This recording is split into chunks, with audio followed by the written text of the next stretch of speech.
importante porque me dice la gente de tecnología. Bueno, perdón la interrupción. Eh, Dura 2 años, el 90% es online y tiene dos instancias presenciales, una en el primer año y otra en el segundo año. El primer año, que están empezando ustedes en septiembre, será aproximadamente en julio, y el segundo, es decir, en julio del 2025 y el segundo año en abril, mm, unas semanas antes o después, muy cerca de Semana Santa, del 2026. De todas maneras, ustedes ahora al inicio ya van a saber la fecha de la semana intensiva, ¿eh? Se está trabajando en eso porque pasa por una cuestión de calendario de toda la universidad, ¿no? Que estamos arreglando las semanas. Esa semana es obligatoria la presencialidad, eh, debido a que se hace mucho trabajo de campo en ella.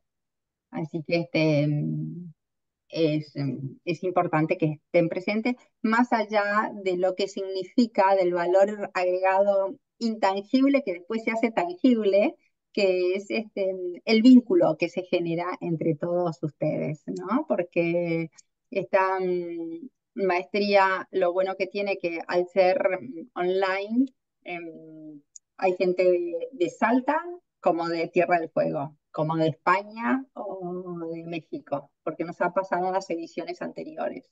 Entonces, después ponerle cara y cuerpo a ese nombre, se generan vínculos muy enriquecedores que les aseguro que perduran más allá de las paredes de la universidad. Este, Interrúmpanme si quieren saber más cosas, ¿eh? Porque por ahí estoy en piloto.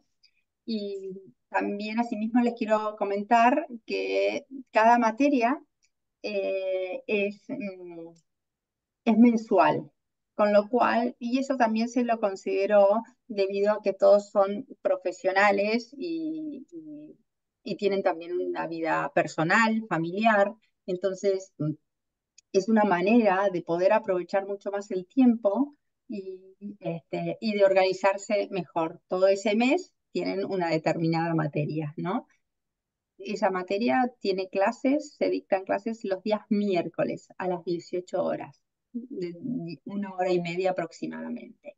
Que es muy interesante que participen, que es importante, eh, pero si en algún momento no pueden asistir por un compromiso, eh, quedan grabadas y después las pueden ver en diferido. Obviamente que la presencialidad en esas clases es nota de concepto y también ustedes se sacan dudas o pueden participar activamente. ¿Mm? Así que, bueno, eso es en grandes rasgos. Cualquier otra consulta me preguntan después, pero no le quiero robar más tiempo a la profesora. Así que las dejo con ellas, que es lo importante, lo que nos va a decir. Y cualquier duda o consulta, lo escriben por el chat, que lo voy recibiendo yo directamente en el chat. ¿Sí? Muchas gracias, profesora. Gracias, Marta. Bueno, como decía Marta, esto es una de las clases que se dictan en el máster. Como a modo de ejemplo, una de las materias es, hemos tomado como población vulnerable la historia de la lucha por los derechos de las mujeres, los feminismos y la teoría de género. Entonces, bueno, vamos a hacer una introducción a, vamos a hacer una introducción al recorrido que tuvieron las mujeres, que tienen todavía las mujeres en la historia y a las dificultades en el estudio de los feminismos. Para nosotros desde la universidad es muy importante hablar de feminismos en plural y van a ir viendo de a poco por qué. Y vamos a ir viendo también los debates más actuales de los feminismos y cómo no necesariamente hablar de feminismos es hablar de mujeres en el siglo XXI. Entonces, primero en que, bueno, vamos a estar hablando de esto, ¿no? De las mujeres y de su recorrido en el reconocimiento de sus derechos. Lo más difícil para historiadoras y sociólogas, y lo digo en femenino porque somos mayormente mujeres quienes nos ocupamos de estos temas en las investigaciones, es definir al feminismo. Las historiadoras, en realidad, para definir al feminismo tratamos de encontrar el origen, dónde empieza, quiénes son las primeras feministas. Hay un montón de respuestas, a veces contrapuestas, para definir esta pregunta, ¿no? ¿Dónde buscamos los orígenes del feminismo para poder definir al feminismo? Hay historiadoras que dicen que los orígenes de los feminismos están en las mujeres de la antigua Grecia, como por ejemplo Antígona, que sabemos que es un personaje literario, pero que, digamos, simboliza el tipo de mujer feminista de la cual hablan estas historiadoras. Entonces podríamos buscar en esas mujeres que se destacaron de entre sus pares los orígenes de los feminismos.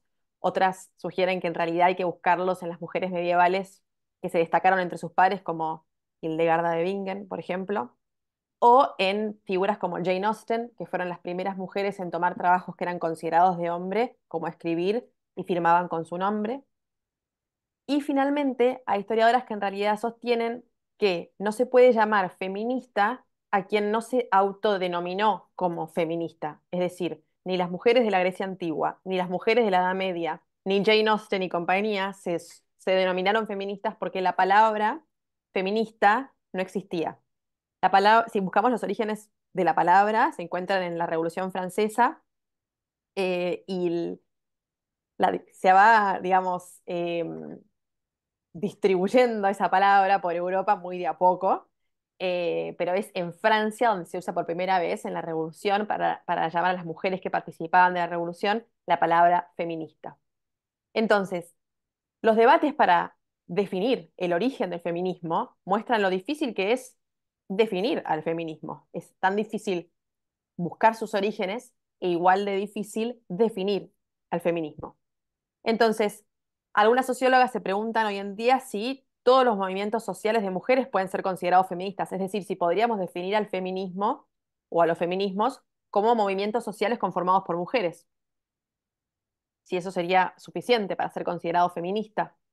Bueno, evidentemente no, porque si tomáramos ese criterio, ¿qué haríamos con las mujeres de la rama femenina del nacionalsocialismo o del Ku Klux Klan, ¿no? Por ejemplo, para ir a los extremos. ¿Podemos considerarlas feministas, dado que eran movimientos sociales de mujeres? No, por supuesto que no. Entonces, ahora vamos a ir metiéndonos en la historia de los movimientos feministas para tratar de ir buscando una aproximación para entender qué es el feminismo, qué o qué son los feminismos, qué es lo que hace que un reclamo sea feminista. Nosotros hablamos de feminismos en plural porque hablar de feminismo en singular daría o implicaría que el feminismo es un movimiento encolumnado tras un reclamo concreto o un ideal concreto. Que ser feminista es pensar cierto tipo de cosas o luchar por cierto tipo de derechos, ser de alguna manera, y la historia nos muestra desde los inicios de los feminismos que nunca hubo un feminismo singular, unificado, en pos de un ideal en común. La, mm, el feminismo, los feminismos que estamos viviendo hoy en día se podrían incluir en lo que llamamos la quinta ola de los feminismos. La quinta ola es la que estamos viviendo hoy en día, que empieza con esta actuación. Esta es Beyoncé, una cantante muy famosa, que en el año 2014 en los premios MTV hizo, bueno, un show con la palabra feminist, así como ven en esta foto, todas las luces apagadas y la palabra feminist, digamos, con luces LED, era la única luz que había en el teatro. Esa foto fue una de las primeras fotos que se viralizó con el hashtag feminist. En el 2014 empieza la época del feminismo de los hashtags. Esta es la época que estamos viviendo hoy. Entonces, empiezo por el final, porque en realidad vamos a ver, cuando lleguemos a los debates actuales, en tanto en torno a los derechos de las mujeres, que no hay consenso en cuanto a qué es ser feminist. Bueno, los historiadores, para tratar de entender lo que estamos estudiando, tratamos de organizarlo. Y eso hicimos con la historia de los feminismos. Dividimos la historia de los feminismos en olas. Quizás alguno ya escuchó eh, hablar de la primera ola, la segunda ola, la tercera ola, qué sé yo, bueno, la quinta ola sería la que estamos viviendo ahora. Pero antes de seguir avanzando con la historia de los derechos de las mujeres y la historia de los feminismos, me gustaría hacer una aclaración, una autocrítica como historiadora, y es que al dividir la historia de los feminismos en olas, lo que hicimos fue simplificar procesos muy complejos. ¿Por qué? Por dos cosas. Por un lado, porque al decir que hay olas de los feminismos, estaríamos diciendo implícitamente que cada ola tuvo un reclamo unificado, y eso no fue así, ahora lo vamos a ver. Y también estaríamos diciendo que cada ola tuvo un espacio temporal unificado. Y ahora vamos a ver que no fue así.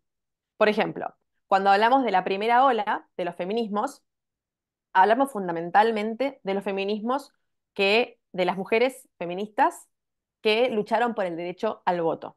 Ahora bien, si nosotros tomáramos como con rigidez digamos, la organización de la historia de los feminismos en olas, no entenderíamos que para nada hubo un reclamo unificado. Había mujeres feministas que luchaban por el derecho al voto de las mujeres como lo conocemos hoy, como el que tenemos hoy en Argentina, donde cualquier mujer mayor de 16 años, bueno, antes de 18, pero cualquier mujer puede votar. Hay mujeres feministas que luchaban por el derecho al voto de las mujeres solteras, porque consideraban que las mujeres casadas, bueno, ya votaba el marido, ya estaba su voz escuchada. Y había mujeres feministas que luchaban por el derecho al voto de las mujeres universitarias.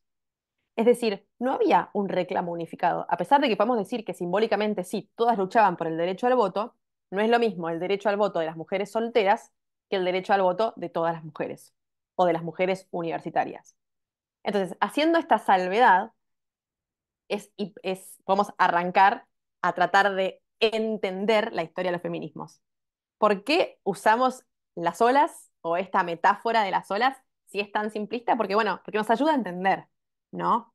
Ahora bien, nosotros sabemos, por ejemplo, que en Argentina el voto se legalizó recién en 1947 y las mujeres pudieron votar en las elecciones por primera vez de 1951. No antes porque no tenían DNI. Entonces, hasta que le hicieron el DNI, tomaron unos años y recién en el 51 las mujeres participaron de las elecciones por primera vez. Eso sería el año 51. Ahora, la primera ola, en realidad, cuando hablamos de la primera ola, hablamos del final del siglo XIX y el principio del siglo XX, fundamentalmente de la época de la Primera Guerra Mundial. Entonces, cuando hablamos de la primera ola de este fin del siglo XIX, principio del siglo XX, la Primera Guerra Mundial como ícono, hablamos de la paradoja que significó para las primeras feministas el hecho de ocupar los puestos de trabajo de sus maridos, hermanos, hijos, padres que estaban en la guerra y luego tener que volver a la vida de antes. Era imposible. Por otro lado, otra paradoja que se les presentó es que los gobiernos de Estados Unidos e Inglaterra, para reclutar a los soldados, porque no había conscripción obligatoria, hablaban de luchar para liberar a los alemanes de la opresión del Kaiser, o sea, de una monarquía. Y en realidad, las mujeres empiezan a decir en Estados Unidos y en Inglaterra fundamentalmente, ¿cómo vamos a estar mandando a nuestros hijos, hermanos, padres, etcétera, a luchar para liberar a los alemanes de la opresión de una monarquía, o sea, de lo opuesto a una democracia, si nosotras mismas no tenemos la libertad de votar? Y ahí es en esa paradoja, por un lado, del acceso a los trabajos que eran considerados de hombre y de la contradicción en el pedido del gobierno de luchar por la libertad de los alemanes y la situación de las mujeres, que nace esta primera ola. Ahora, esta primera ola se da sobre todo en esta época en el hemisferio norte occidental. A Latinoamérica el voto llega más bien a mediados del siglo XX, como dijimos recién, en Argentina. La segunda ola de los feminismos tiene como representante, si podríamos elegir simbólica, a Simone de Beauvoir. Simone de Beauvoir, feminista francesa, filósofa francesa, hace en la segunda ola de los feminismos, estamos hablando de los años 40 a 60, una crítica cultural. Aquí, o sea, en la primera ola hablamos de feministas que tienen un impacto más bien, o que buscan un impacto en la vida cívica. En Simone de Beauvoir vemos a feministas que empiezan a hacer críticas a la cultura. Su libro más famoso, que se llama en su libro más famoso, El segundo sexo, Simone de Beauvoir dice esta frase: no se nace mujer, se llega a serlo. Que es un poco la frase que la mayoría de las personas conocen de Simone de Beauvoir. Ella lo que dice al decir esto es que no se nace de una determinada manera, es decir, la mujer no nace aspirando a lo que aspira, vistiéndose de la forma en que se viste, soñando con lo que sueña o queriendo trabajar de lo que trabaja, sino que es la sociedad la que la moldea a aspirar a eso, a vestirse de esa manera, a trabajar de ese trabajo, a soñar de lo que sueña, a hablar como habla. Es decir, ella empieza a hacer una crítica al ser mujer o a lo que la sociedad impone que la mujer sea. Esta frase es muy importante porque acá, en los años 90, en esa misma frase, está el origen de la teoría de género, que es el parteaguas de la historia de los feminismos hoy en día. La segunda ola también se caracteriza por la aparición y comercialización de la pastilla anticonceptiva. Así como decíamos que la primera ola en algunos países, o sea, pasó del hemisferio norte a Latinoamérica, pasaron 30 años entre una cosa y la otra, en el caso de la pastilla anticonceptiva no fue así.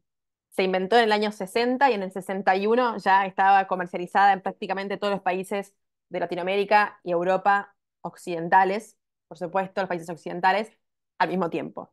Es decir, aquí hay como una unificación de este proceso. La segunda ola se caracteriza entonces por la lucha por los derechos anticonceptivos, fundamentalmente por la introducción de la pastilla anticonceptiva.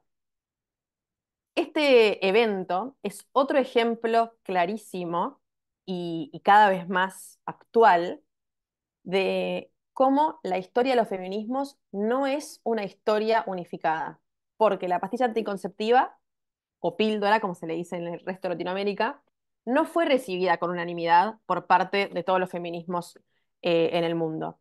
Fundamentalmente los feminismos latinoamericanos, sobre todo feministas argentinas, vieron en la introducción de la pastilla anticonceptiva una especie de imposición imperialista de parte de los Estados Unidos sobre los cuerpos de las mujeres, como una forma de control hormonal sobre cuerpos sanos, controlando su ovulación y no una forma de liberalización. Ahora bien, normalmente se ha estudiado y los feminismos han reivindicado a la pastilla anticonceptiva como símbolo de liberación sexual, pero hoy en día los estudios más novedosos en el campo de la historia demuestran que no fue necesariamente una aceptación unificada de la pastilla anticonceptiva, mostrando otra vez que la historia de los feminismos no es una historia de olas compactas atrás de reclamos unificados, sino que es una historia de mujeres, al principio de mujeres y después no solo de mujeres, en pos de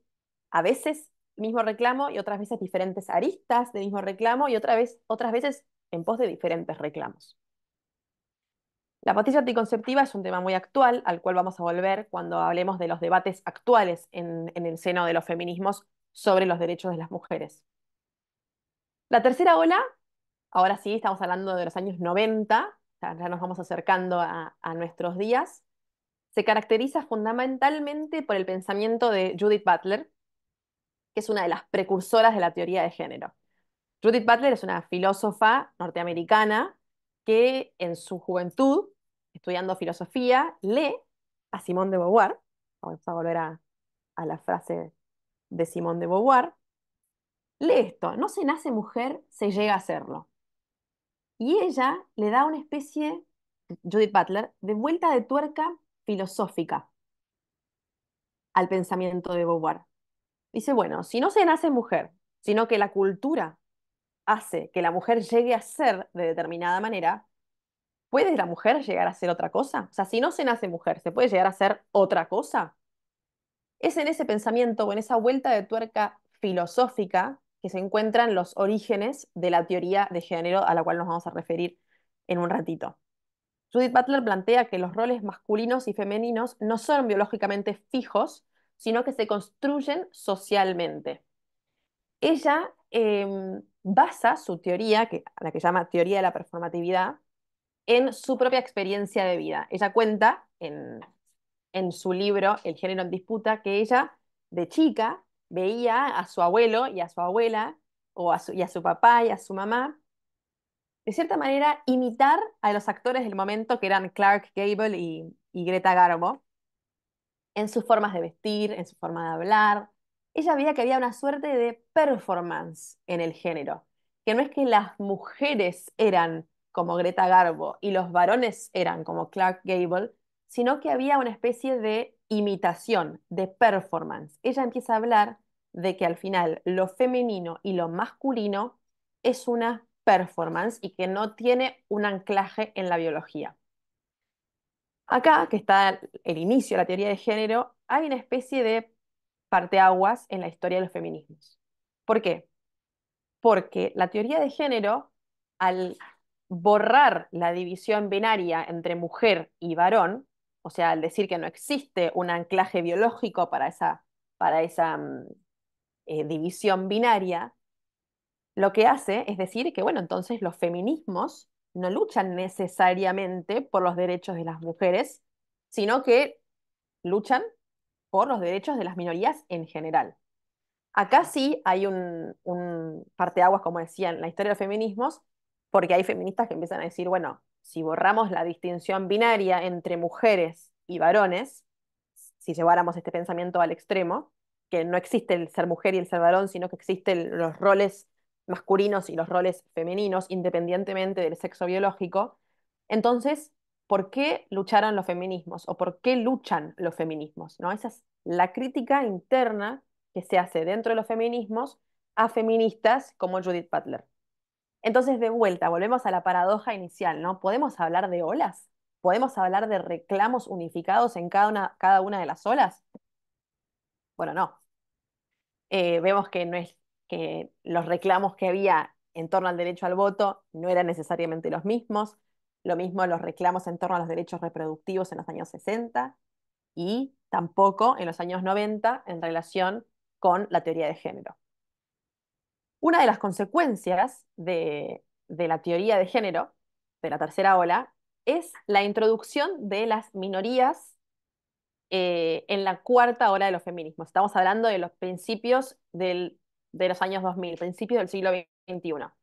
A principios del siglo XXI se introducen en muchas luchas feministas las minorías LGBT, y ahora se dice LGBTQ más, QI más, todas las minorías sexuales, lesbianas, gays, bisexuales y trans, intersex y queer. No solo las minorías sexuales, sino también se incluyen dentro de ciertas ramas de los feminismos minorías como, por ejemplo, los pueblos originarios, es decir, no necesariamente minorías compuestas por mujeres, por lo menos no exclusivamente por mujeres. Acá de vuelta hay grandes discusiones dentro de los feminismos, que todavía siguen, ¿no? La cuarta ola la seguimos viviendo también. Eh, Hay feministas que, como Judith Butler, que dicen que no se puede ser feminista si no se incluyen los reclamos de las minorías sexuales dentro de las luchas. Y hay feministas que no incluyen en sus propios reclamos, por ejemplo, la lucha por los derechos de las personas trans, sino que los ven como otro tipo de reclamo, no necesariamente un reclamo feminista. Entonces, en la tercera ola, al introducirse esta teoría que de alguna manera borra la división binaria entre varones y mujeres, los feminismos también entran como en, como si ¿cómo podemos decir? Hay una implosión dentro de los feminismos, ¿no? Entre feministas que dicen los feminismos luchan por los derechos de las mujeres y feministas que dicen no necesariamente, porque no existe biológicamente el ser mujer o el ser varón para las feministas que abogan por la teoría de género. Son un montón de conceptos muy difíciles. Esto en el máster lo estudiamos con mucho más profundidad, pero lo que me interesa que quede claro en esta clase corta es esta convivencia dentro de los feminismos de muchos reclamos, a veces en disonancia. Y finalmente, bueno, la quinta ola, que es la ola de hoy, la ola que vivimos hoy en día, que es la ola de los feminismos en las redes. Lo pongo en signo de pregunta porque es en general los historiadores esperamos a que pasen los eventos para analizarlos. Somos bien los sociólogos los que estudian la quinta ola de los feminismos. Son los feminismos que arman y desarman manifestaciones que a lo mejor nunca suceden en la vía pública, sino que solo están en la virtualidad, que incluso tienen un impacto en la vida política.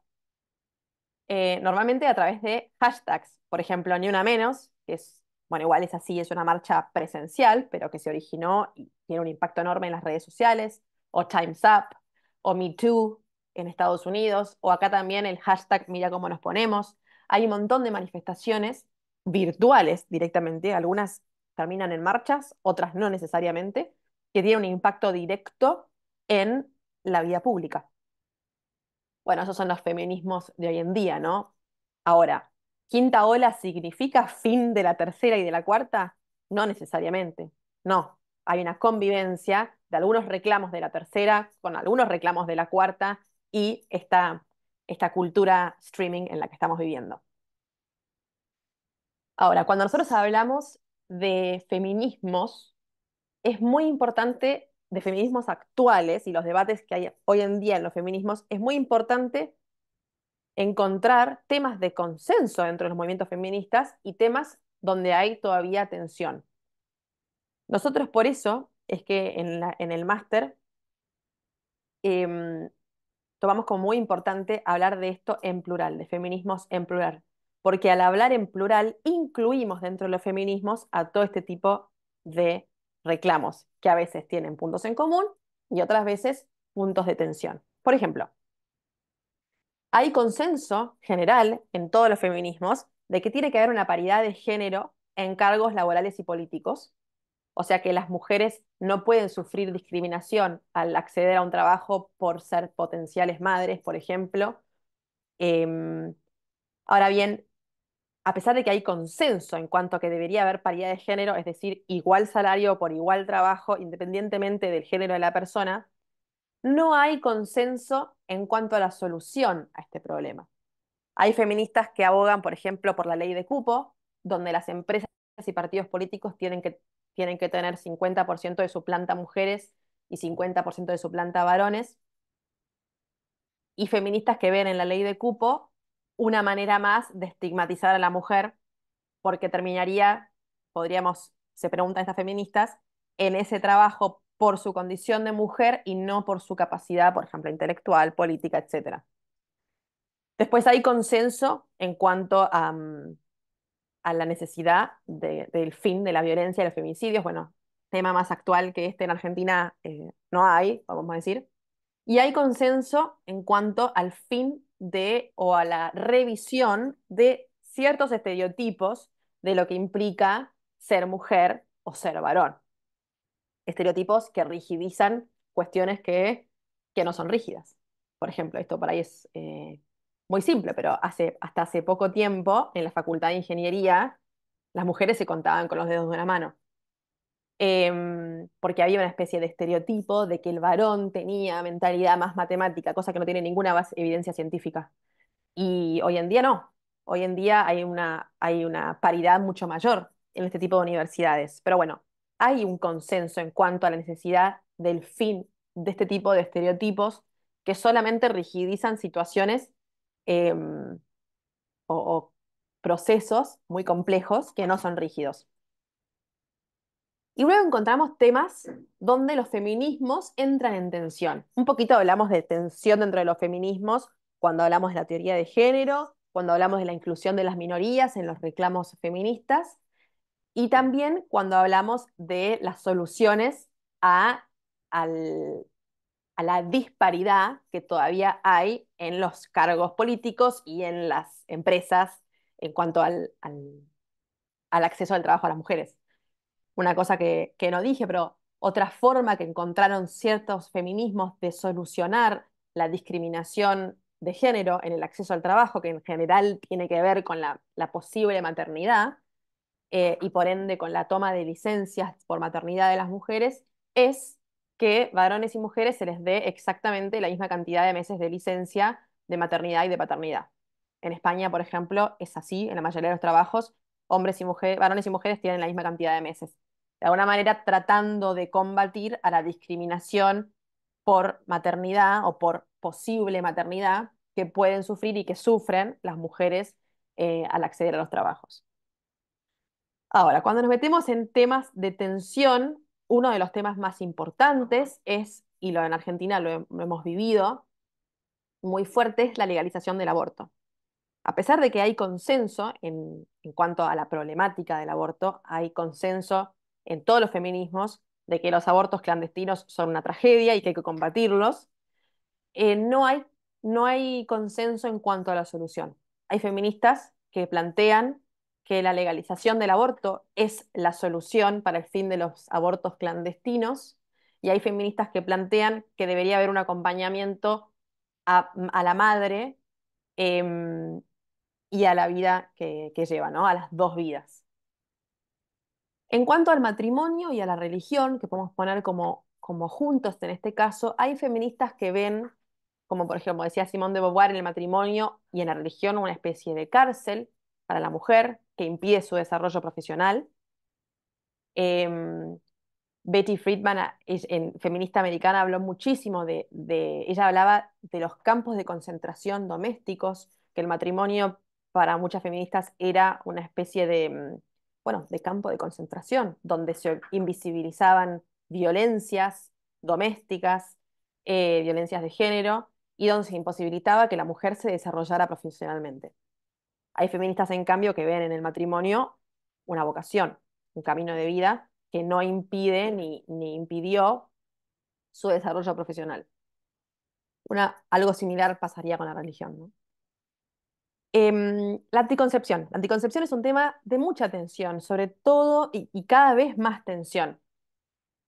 Hablamos un poco de cómo fue recibida la pastilla anticonceptiva y las tensiones que generó en los feminismos de izquierda latinoamericanos en los años 60, la imposición de la pastilla anticonceptiva en mujeres sanas.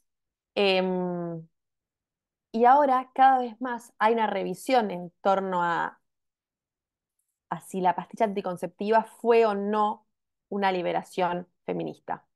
Cuando hablo de anticoncepción, acá hablo exclusivamente de la anticoncepción hormonal, es decir, pastilla anticonceptiva incluyo a todos los diferentes tipos de anticoncepción hormonal, parche, DIU con hormonas, inyección, no sé, ahora me puedo estar olvidando alguno, pero todas las formas de anticoncepción que implican una hormonización del cuerpo de la mujer.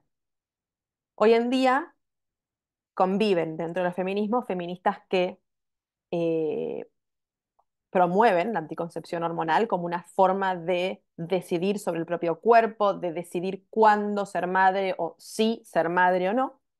Y hay feministas que ven en esta forma de anticoncepción una, una opresión sobre el cuerpo de la mujer, una forma de poner exclusivamente en la mujer la responsabilidad de la planificación familiar o de la anticoncepción en general. También hay toda una revisión de parte de feminismos que se denominan a sí mismos ecológicos sobre el impacto ambiental que tiene no solo en los cuerpos de las mujeres, sino en general en el medio ambiente, eh, la hormonización de los cuerpos de las mujeres. Y hay una vuelta de parte de los feminismos ecológicos a la valoración del ciclo menstrual como una riqueza no solo simbólica, sino también relacionada con el desarrollo del sistema inmune en las mujeres, ¿no? El ciclo menstrual y el sistema reproductor en las mujeres está muy relacionado con su sistema inmune. Y por ende, dicen cada vez más feministas, eh, oprimir la ovulación o suprimir la ovulación, que es lo que hace la pastilla anticonceptiva, podría tener efectos en el sistema inmune de las mujeres. Otro tema de tensión es la prostitución. Mientras que hay feministas que ven en la prostitución un trabajo que debería ser protegido y reconocido como tal, donde el Estado debería garantizar que no se abuse laboralmente de las personas que ejercen la prostitución, hay feministas que ven en la prostitución una manera una forma de esclavitud moderna, ¿no? Una forma de vender el cuerpo. Con la pornografía pasa algo similar. Acá estamos hablando, sobre todo en prostitución y pornografía, de hasta qué punto las mujeres que ejercen tanto la prostitución como la pornografía dan su pleno consentimiento y si realmente son libres de ejercer estos trabajos, ¿no? Em, Se ha visto en los últimos años un aumento enorme de la violencia en la pornografía y la violencia sobre las mujeres. Entonces, no se puede saber exactamente, cuando se trata de pornografía, si hay un consentimiento informado de parte de la actriz en lo que va a suceder cuando la filman o le sacan fotos, etcétera. Entonces, así como hay feministas que creen que la prostitución es un trabajo y debe ser reconocido y protegido por el Estado como tal, lo mismo con la pornografía, también hay feministas que ven en la prostitución y pornografía formas de esclavitud moderna, ¿no? Y finalmente, otro tema de tensión muy importante cuando se analizan los feminismos actuales es la transexualidad. Un poco lo hablamos cuando hablamos de la teoría de género y cómo, perdón, de la cuarta ola y cómo se incluye en la cuarta ola, después de la aparición de la teoría de género, a diferentes minorías sexuales de la comunidad LGBT en los reclamos feministas. Y vimos cómo eso, de alguna manera, divide a personas, a mujeres feministas, algunas incluyen a las mujeres trans en sus reclamos, en sus luchas, y otras dicen, bueno, eso es otro tema, ¿no? Es otro reclamo. Las mujeres feministas luchamos por los derechos de las mujeres. Entonces, bueno, por eso nosotros, cuando hablamos en el máster sobre sobre la lucha de las mujeres, las luchas feministas de las mujeres, tenemos que hacer esta distinción. Cuando en el siglo XXI se habla de feminismos, no se habla necesariamente de mujeres. Hay feministas que sí, o sea, cuando hablan de feminismos hoy en día, hablan de los derechos de las mujeres, y feministas que no necesariamente lo ven de esa manera, como vimos desde la tercera ola y la cuarta ola fundamentalmente. Entonces, bueno, nosotros desde la universidad, desde el máster, lo que tratamos de promover es una perspectiva relacional a la hora de abordar la historia de los derechos de los feminismos. Buscamos los valores compartidos, los consensos que se encuentran hoy en día dentro de los feminismos como puentes al diálogo. Por ejemplo, el consenso en torno al cese de los femicidios, el consenso en torno a la revisión de los estereotipos, al fin de los estereotipos, y el consenso en cuanto a la paridad laboral y política que tiene que haber entre mujeres y varones. Y también encontramos que todavía hay desafíos pendientes y eso se ve muchísimo en el máster, sobre todo en cuanto a la violencia que todavía siguen sufriendo las mujeres, la violencia de género. Eh, bueno, y tratamos de buscar, ¿no?, propuestas alternativas, siempre en esta visión de diálogo entre los feminismos, que no necesariamente están de acuerdo entre sí, para tratar de dar respuesta a estos desafíos pendientes. Así que bueno, hasta acá por hoy. Esto es un resumen recontra resumido de lo que vemos en esta materia sobre mujeres como población vulnerable en el máster. Muchas gracias, Clara. Mm, Cualquiera, si quieren hacer alguna pregunta, me envían por aquí eh, o escribirme o pueden desmutearse, y hablamos todos. ¿Eh? Este,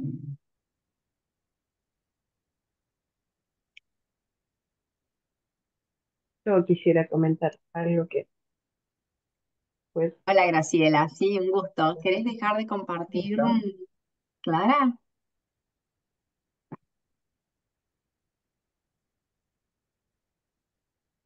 Ahí va. Perfecto, perfecto. Antes de darte la palabra, Graciela, permitime que así empezamos y en la vorágine me olvidé decir que la profesora es magíster en historia por la Universidad de Itela y también es parte del equipo de investigación de la Universidad, que no le había dicho su currículum profesional. Te escuchamos, Graciela. bien, bueno, quería agradecer la verdad que la claridad de conceptos porque ordena mucho esto de comentarlo de esta forma, de escucharlo. Es la primera vez que escucho sobre el feminismo o feminismos en todo lo que realmente, eh, bueno, no sé, aparece acá un cartelito de un idioma, a cancelar. Puntualmente me llama la atención y me encantó.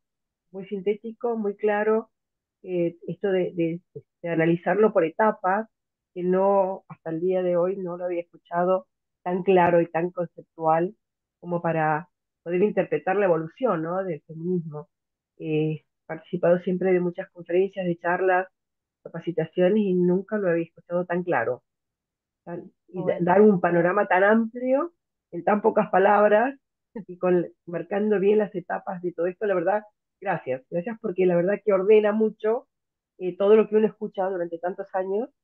No soy nada joven, tengo 66 años y toda mi vida he vivido en un matriarcado y he vivido con familias, bueno, tengo una familia amplia y soy abuela, soy mamá, soy esposa, bueno, todo un montón de cosas, pero así tan clarito y tan simple, si bien es complejo, me queda a mí algo mucho más ordenado todos estos conceptos. Gracias, de nada.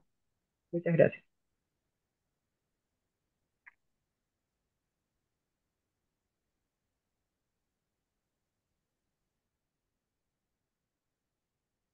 Eh,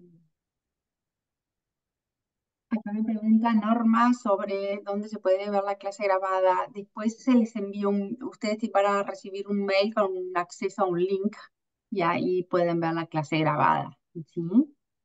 Así que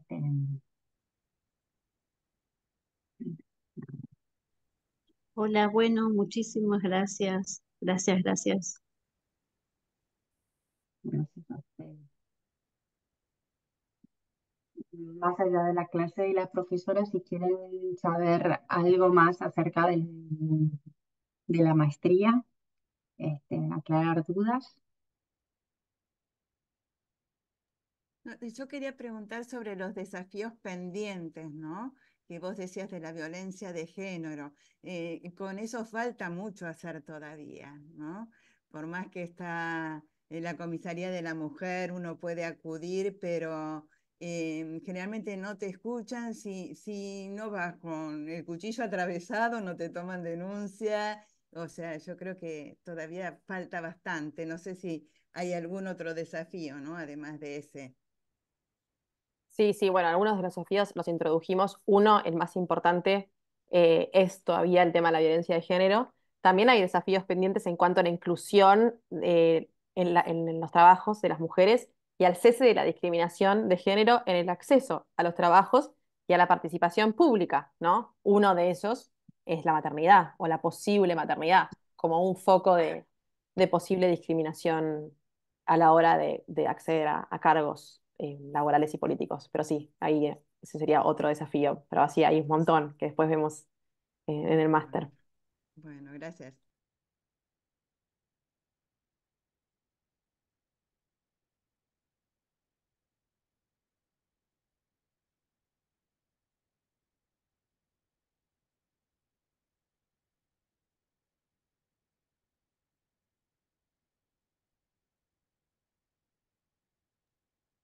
Puedo hacer una consulta sobre la capacitación. Sí, Eh, claro. puntual- puntualmente, con la semana del primer año se hace una semana que es presencial en Buenos Aires, ¿verdad? Sí, en el campus de la universidad, acá en Pilar, Bien, a 50 kilómetros de Buenos Aires. perfecto. ¿Y Sí, esa semana en qué consistiría? Más o menos, si se puede hacer sí, un claro. panorama. Sí, clase en el aula de 9 a 18. Depende del día. En general, el lunes hay clases teóricas dentro del aula y se aclaran dudas. Porque esa semana principalmente van a implementar, van a poner en práctica lo que estudiaron en las materias, principalmente estas troncales, que les contaba al inicio, ¿no? De metodología de la investigación, porque 2 días como mínimo se hace trabajo de campo. El martes seguro que van a ir, se eligen instituciones muy cercanas a la universidad, entonces nos trasladamos ahí para hacer recuento de datos o ya se empieza a trabajar en hacer trabajo de campo. ¿Mm? Y los otros días, bueno, ese material se empieza a desglosar de cara a al futuro trabajo final, a la tesis, ¿no? Y también es como poner en práctica un, un ejercicio que después ustedes lo van a usar mucho en cada una de las profesiones, ¿no? Hacer todo el conocimiento previo para la intervención posterior. ¿Mm? Y tienen otras materias como liderazgo o autocuidado compasivo previo a salir al trabajo de campo, porque les debe pasar mucho a ustedes, a todos los que tenemos esta sensibilidad, eh, esta vocación, ¿no? De estas carreras sociales, eh, para hacer un acompañamiento, una intervención empática, pero siempre preservándonos, ¿no? Entonces el autocuidado compasivo es muy importante para no llegar a una saturación emocional o para poder rendir lo mejor posible, ayudar, dar herramientas, ¿no?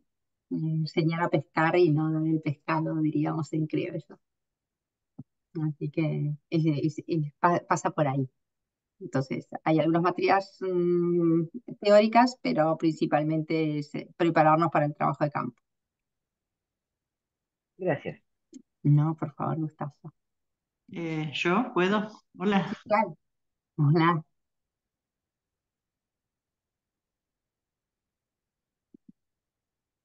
Sí, sí, te escuchamos, ¿eh? hola, yo. Sí, sí, perfecto. Yo quisiera hacer una pregunta. Por ¿Estoy supuesto. muteada? ¿Estoy muteada? Ah, No, te escuchamos. ahí está, gracias. Para Clara, es la primera vez que escucho sobre esta perspectiva ecológica en cuanto al ciclo menstrual. Lo cual me parece muy interesante. Entonces, lo que yo pregunto es, recuperar el ciclo menstrual en consonancia, ¿no? Sería con la vida natural, evitando la hormonización que lo oprime, que lo impide, como dice, y entonces sería poder utilizar métodos anticonceptivos que no vayan en esa dirección e invitar, ¿no? Invitar o enfocarse en los hombres en la búsqueda de su propia prevención. ¿Cómo se está trabajando en eso? ¿En dónde? Sí, hay cada ¿Me vez más expliqué? grupos, sí, perfecto, hay cada vez más grupos feministas, como decía antes, ecológicos, que ven, es como, hay dos patas, ¿no? Una es la pata de los hombres y otra también de usar métodos anticonceptivos o de planificación familiar, como decías vos, que no necesariamente incluyan una hormonización. Estos feminismos ecológicos surgen de algunos estudios que se están haciendo sobre el impacto ambiental, no solo, como decía recién, no solo en los cuerpos de las mujeres, sino en la naturaleza más amplia, en los ríos, en los lagos, donde se Claro. tiran los desechos de estos medicamentos, ¿no? Eh, pero sí, todavía son feminismos que recién están empezando a ¿Sí, no? cuestionar estos paradigmas, ¿no?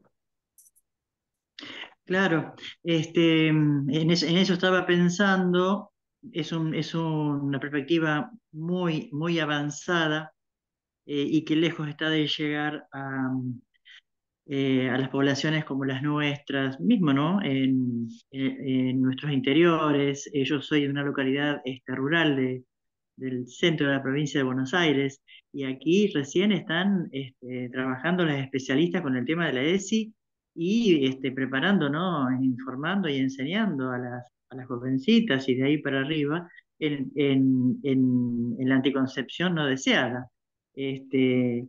La verdad que no había escuchado yo todavía esto. Lo que quiero decir es que falta un tiempo todavía, ¿no? El otro día creo que escuchaba también con gente de ahí, colegas de ustedes, esto, ¿no? La gran distancia que tenemos a veces entre lo conceptual y la llegada a la realidad, ¿no? A las salitas, a los CAPS, al trabajo en los barrios. Ujú. Es todo un tema también ese, ¿no? A los colegios, ¿no? En los colegios mismos, ¿no? Sí, sí. La gran distancia, que es muy interesante poder darse cuenta de eso, porque eh, muchas tenemos acceso a una información teórica y conceptual, y después hay otra, ¿no? Eso es una realidad, de que la disfrutamos, y después tenemos la otra realidad que es la de las niñas que recién empiezan con su sexualidad y todo esto, ¿no? Así que, bueno, eso es un comentario. Bueno, gracias, gracias, muchas gracias por tu exposición, muy claro y muy ordenado, como dice la señora que antecedió. Sí, poner un orden en todo un material que hay, que está disperso por ahí, que cuesta ordenarlo y hacer una síntesis como has hecho. Así que muchísimas gracias, ¿eh? No, de nada. Bueno, muchísimas gracias. Bueno, si no hay alguna otra consulta, vamos cerrando, así tenemos tiempo para nuestras actividades personales. Un ¿Cómo no? gusto y cualquier cosita nos manda un mail. Muchísimas gracias, profe. Gracias. Gracias, gracias, Gracias, adiós. Adiós. Adiós, adiós. adiós, adiós. Chao. Adiós, muchas gracias.